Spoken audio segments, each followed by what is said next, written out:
बाघ और लोमड़ी की कहानी।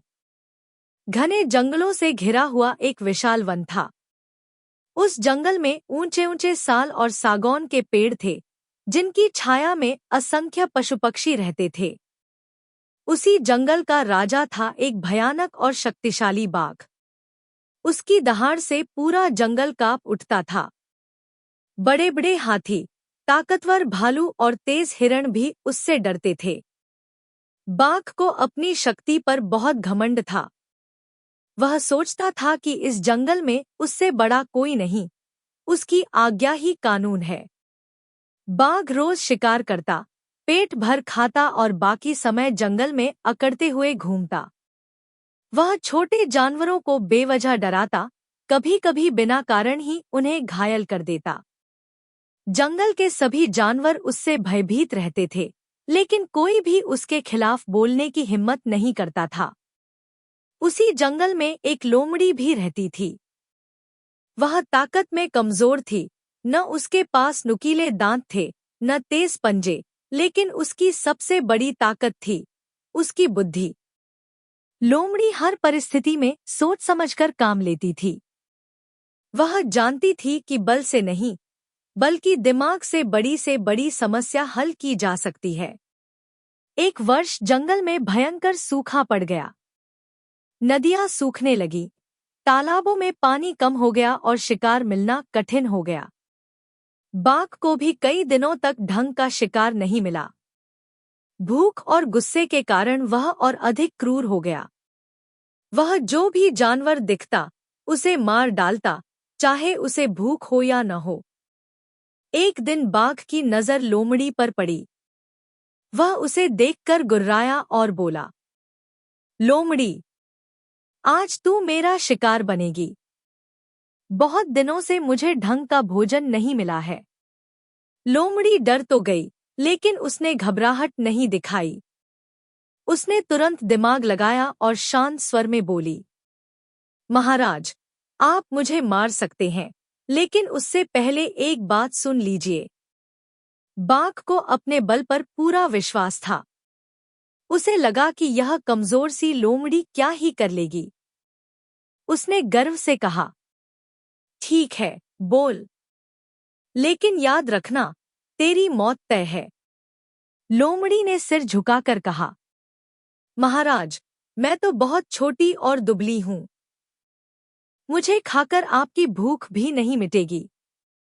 लेकिन अगर आप मुझे छोड़ दें, तो मैं आपको ऐसे स्थान तक ले जा सकती हूं जहां रोज भरपूर शिकार मिलेगा। बाघ ने हंसते हुए कहा, तू मुझे रास्ता दिखाएगी? मुझे पूरे जंगल की जानकारी है। तू मुझे क्या बताएगी? लोमड़ी ने मुस्कुराकर उत्तर दिया, महाराज, जंगल बड़ा है और हर जगह की जानकारी सबको नहीं होती। मैं एक गुप्त स्थान जानती हूँ, जहाँ बहुत सारे हिरण और जंगली सुअर रहते हैं।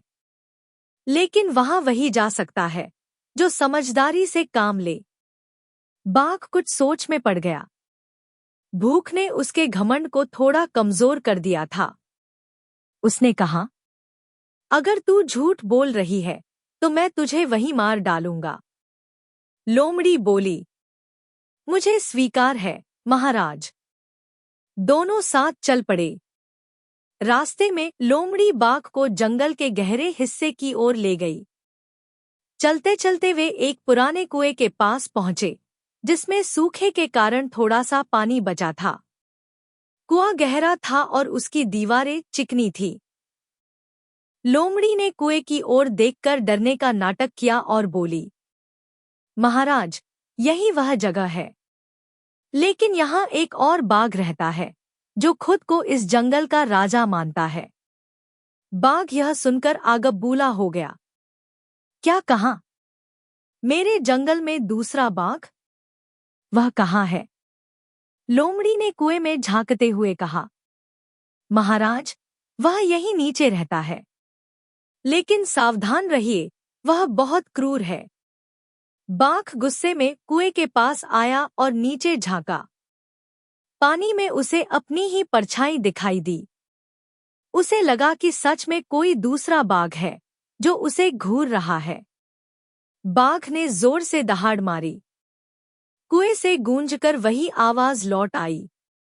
बाघ को लगा कि सामने वाला बाघ भी उसे चुनौती दे रहा है। गुस्से में आकर उसने सोचा, आज इस नकली राजा का अंत कर दूंगा। यह सोचकर वह पूरी ताकत से कुएं में कूद पड़ा। गहरे कुएं में गिरते ही वह बाहर निकल नहीं पाया और कुछ ही समय में डूब गया। ऊपर खड़ी लोमड़ी ने चैन की सांस ली। उसने अपनी बुद्धि से न केवल अपनी जान बचाई, बल्कि पूरे जंगल को एक अत्याचारी राजा से मुक्त कर दिया। कुछ दिनों बाद जंगल में शांति लौट आई। जानवर बिना डर के पानी पीने लगे, खुले में घूमने लगे। सभी को पता चला कि बाघ की मृत्यु कैसे हुई। जंगल के जानवर लोमड़ी की बुद्धिमत्ता की प्रशंसा करने लगे। अब वे समझ गए थे कि केवल ताकत ही सब कुछ नहीं होती। लोमड़ी ने सबको एक बात समझाई, अगर बाघ थोड़ा सोचता तो आज जीवित होता। घमंड इंसान और जानवर दोनों का पतन करता है। उस दिन से जंगल में यह कहानी पीढ़ी दर पीढ़ी सुनाई जाने लगी। शिक्षा, मोरल ऑफ द स्टोरी। बुद्धि बल से बड़ी होती है। घमंड और अहंकार हमेशा विनाश का कारण बनते हैं, जबकि समझदारी और धैर्य से बड़ी मुसीबत को हराया जा सकता है।